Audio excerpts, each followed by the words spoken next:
ಒಂದು ಜಿಲ್ಲೆಯಲ್ಲಿ ಇಷ್ಟು ದೊಡ್ಡ ಮಟ್ಟದಲ್ಲಿ ಚರ್ಚೆ ಆಗುತ್ತೆ. ಯಾಕೆಂದರೆ ದಾವಣಗೆರೆಯಲ್ಲಿ 85,000 ಮುಸಲ್ಮಾನರಿದ್ದಾರೆ. ಅಲ್ಲಿ ಸುಮಾರು 32 ವರ್ಷಗಳಿಂದ ಒಂದೇ ಫ್ಯಾಮಿಲಿಯವರು, ಅಜ್ಜ ಅವರು MLA ಅವರು, ಮಗ ಅವರು MLA ಮಂತ್ರಿಗಳು ಮತ್ತು ಸೊಸೆ ಏನಾದರೆ MP ಅದರ. ಇವಾಗ ಅವರು ಶಾಮನೂರು ಶಿವಶಂಕರಪ್ಪ ಅವರು ನಿಧನದ ನಂತರ ಅಲ್ಲಿ ಅವರ ಮೊಮ್ಮಗ ಸಮರ್ಥ ಅವರಿಗೆ ಟಿಕೆಟ್ ಕೊಟ್ಟಿದ್ದಾರೆ.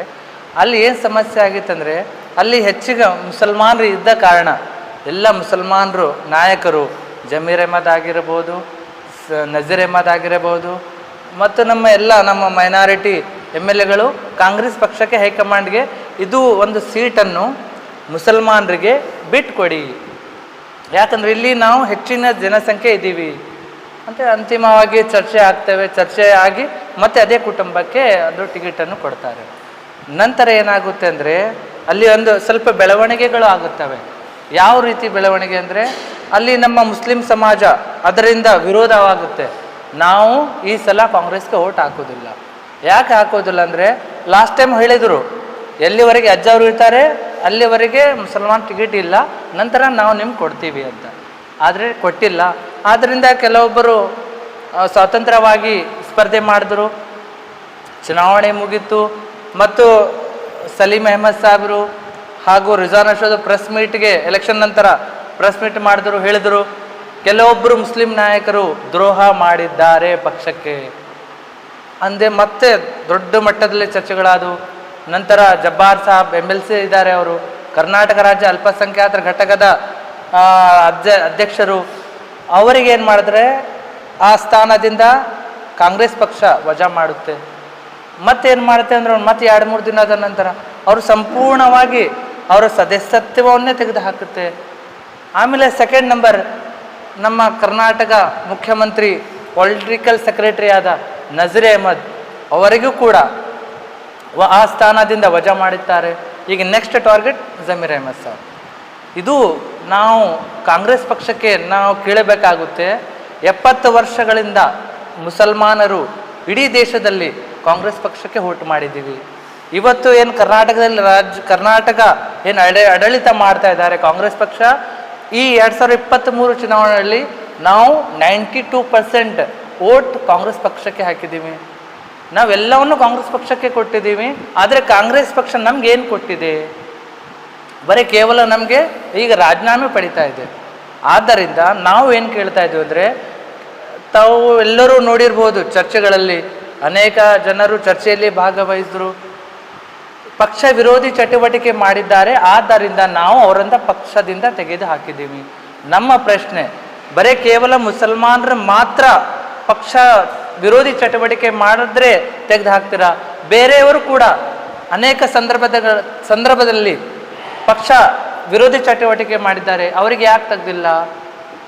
ಫಾರ್ ಎಕ್ಸಾಂಪಲ್ ಇದೇ ನಮ್ಮ ಅಜ್ಜ ಶಿವಶಂಕರಪ್ಪನವರು ಬಹಿರಂಗವಾಗಿ BS ಯಡಿಯೂರಪ್ಪ ಅವರ ಮಗನಿಗೆ MP ಚುನಾವಣೆ ಆರಿಸಿ ತರಬೇಕಂತ ಹೇಳಿದರು. ಅವಾಗೇ ಅದು ಪಕ್ಷ ಚಟುವಟಿಕೆ ವಿರೋಧ ಇಲ್ವಾ? ಜಾತಿ ಗಣತಿ ಒಂದು ವರದಿ ಬಂದ ನಂತರ ಅವರು ಇದಕ್ಕೆ ವಿರೋಧ ಮಾಡಿದ್ರು, ಅದು ಪಕ್ಷ ವಿರೋಧ ಚಟುವಟಿಕೆ ಅಲ್ವಾ? ಮತ್ತು ಅನೇಕ ಇನ್ನಿತರು ಬೇರೆ MLAಗಳು, ಇದೇ ನಮ್ಮ ಉಪಮುಖ್ಯಮಂತ್ರಿಗಳು DK ಶಿವಕುಮಾರ್ ಅವರು ಕೂಡ ಒಂದು ಅಸೆಂಬ್ಲಿಯಲ್ಲಿ ನಿಂತು RSS ಪಾಠವನ್ನು ಹೇಳುತ್ತಾರೆ, ಅದು ಪಕ್ಷ ಚಟುವಟಿಕೆ ಇಲ್ವಾ?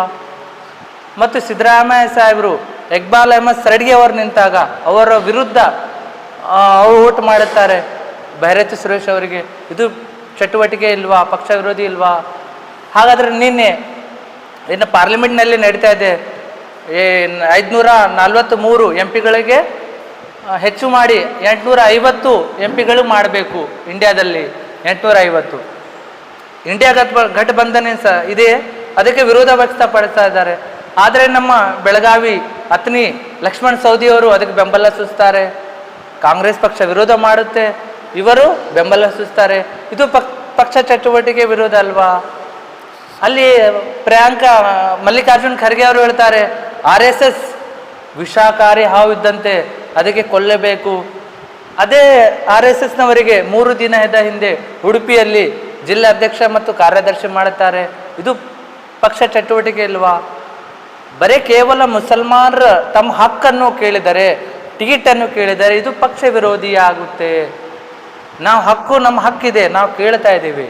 ಯಾಕಂದರೆ ನಾವು ಕರ್ನಾಟಕದಲ್ಲಿ 1 ಕೋಟಿ ಜನ, ಕರ್ನಾಟಕದ ಡಾಟಾ ಏನು ಸರ್ವೆ ಹೇಳುತ್ತೆ, according to survey report data, ಮುಸಲ್ಮಾನರು ಕರ್ನಾಟಕದಲ್ಲಿ 224ರಲ್ಲಿ 35ರಿಂದ 40 ಜನ MLAಗಳು ಇರಬೇಕು. ಆದರೆ ಇಲ್ಲ. ಯಾಕಿಲ್ಲ? ನಮಗೆ ಟಿಕೆಟೇ ಕೊಡೋದಿಲ್ಲ. ಬರೀ ಕೇವಲ ಎಲೆಕ್ಷನ್ ಸಮಯದಲ್ಲಿ ನಮಗೆ ಬಳಸ್ಕೊಳ್ತಾರೆ. ನಾವು ಬರೀ ಜಯ ಜಯ ಹಾಕಬೇಕು, ಜಿಂದಾಬಾದ್ ಅನ್ಬೇಕು, 8 ದಿನ ದುಡಿಬೇಕು ಎಲೆಕ್ಷನ್ ಸಮಯದಲ್ಲಿ, ಆಮೇಲೆ ನಮಗೆಲ್ಲ ಮರ್ತು ಹೋಗ್ತಾರೆ. ನಮ್ದೊಂದೇ ಕೆಲಸ ಮಾಡೋದಿಲ್ಲ. ಇವತ್ತು ಹೇಳಿ, ಕಾಂಗ್ರೆಸ್ ಪಕ್ಷದವರು ನಮ್ಗೇನು ಕೊಟ್ಟಿದ್ದಾರೆ? ಮುಸಲ್ಮಾನರಿಗೆ ಏನು ಕೊಟ್ಟಿಲ್ಲ. ಅವರು ಹೇಳ್ತಾರೆ, ಮಲ್ಲಿಕಾರ್ಜುನ್ ಅವರು, SS ಮಲ್ಲಿಕಾರ್ಜುನ್, ಜಬ್ಬಾರ್ ಅವ್ರಿಗೆ ಹೇಳ್ತಾರೆ, ನೀವು ಪಕ್ಷ ನಿಮಗೆ MLC ಮಾಡಿದೆ, ನಾವು ನಿಮ್ಗೆ MLC ಮಾಡಿದ್ದೀವಿ, ನೀವು ನಮಗೆ ಋಣ ತೀರಿಸಬೇಕು ಪಕ್ಷಕ್ಕೆ. ನಾವು ಕೇಳ್ತಾ ಇದ್ದೀವಿ, ಶಾಮನೂರ್ ಅವರೇ, ನಾವು ನಿಮಗೆ 32 ವರ್ಷಗಳ ಕಾಲ ದಾವಣಗೆರೆ ಜಿಲ್ಲೆ ನಿಮ್ಮ ಕೈಯಲ್ಲೇ ಕೊಟ್ಟಿದ್ದೀವಿ, ನೀವು ಕೂಡ ನಮಗೆ ಋಣ ತೀರಿಸ್ಬೇಕಲ್ವಾ? ನೀವು ನಮಗೆ ಈಗ ಅವಕಾಶ ಇತ್ತು ನಮಗೆ ಋಣ ತೀರಿಸ್ಬೇಕು, ನೀವು ಸೀಟು ನಮಗೆ ಬಿಟ್ಟು ಕೊಡಬೇಕಿತ್ತಲ್ವಾ? ಬರೀ ಕೇವಲ ಮುಸಲ್ಮಾನರು ಮಾತ್ರ ಋಣ ತೀರಿಸ್ಬೇಕಾ?